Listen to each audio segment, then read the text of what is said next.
भरम जिसके दिमाग में एक बार डल जाएगा निकल नहीं सकता, बहुत बुरा होता है। तो उसको भी दुनिया की लोक लाज को देखते हुए लोगों ने जब कही तो एक दिन काफ़ी अंधेरा हो गया, देर होगी खाना बनाने में, और वो खाना लेके जब गई पीछे पीछे हो लिया, जाके बाहर बैठ गया। जब उसकी बहन ने जाके उस महात्मा को खाना दिया तो कहने लगा, बेटी बहुत देर से आई है, इतना देर से तुझे आना नहीं चाहिए। महापुरुष थे वो, उनका नाता बेटी पिता का ही था। कहने लगे आपको आना नहीं चाहिए था, ये गलत है, दुनियादारी की नज़रों में अच्छी नहीं है बात। और उसका भाई चुपचाप बैठा हुआ सुन रहा था। और उसने क्या कहा, जो भगत लोग होते हैं जिनकी वृत्ति टिकी हुई होती है वो पहुँचे पहुँचाए होते हैं। सिर्फ वृत्ति टिकाने का ही काम है, मन की एकाग्रता करना। जब ख्याल तुम्हारे पवित्र होंगे, एकाग्र हो जाएंगे, तो तुम्हें पता लग जाएगा कि आपने क्या प्राप्त कर लिया। जिंदगी में अनुभव जब होगा जब कुछ करोगे। और ये चीज़ें तो बहुत साधारण हैं, ये चीज़ें तो आपको नाम के सुमरण मात्र से ही हो जाएंगे, लेकिन सुमरण करना आना चाहिए नाम का।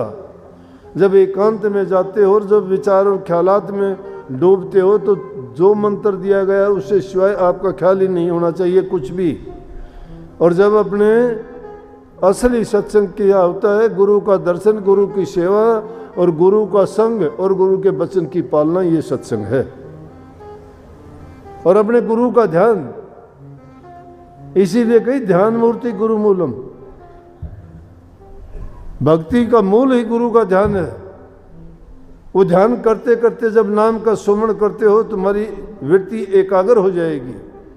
और ये छोटी मोटी ये सिद्धि शक्तियाँ ये तो कुछ भी नहीं है।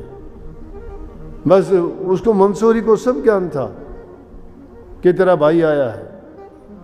महात्मा जी ने खाना खा के थोड़ा दूध बचा, बोला कि ले बेटी ये दूध, बोला जी ये दूध तो उसको दे दो, आया है मेरा भाई उसको दे दो। मंसूर ने वो दूध पिया। वो दूध ऐसा ही था जैसे रविदास जी ने पीपा राजा को देना चाहा था पानी, और उन्होंने पानी नहीं पिया था। वो दूध मंसूर को दे दिया और मंसूर ने उसको शीत प्रसादी बोलते हैं। उसको जब लिया, लेते ही उसकी, क्योंकि वो एक महापुरुष का छुआ हुआ उनका झूठा था जिसमें वो शक्ति और ताकत थी। दूध पिया, उनकी एकदम सुर चढ़ गई और अंदर की रूहानी बातें करने लग गए। और वही कहने लगे जैसे हम सो हम कह देते, वो कहने लगे आना हक, आना हक।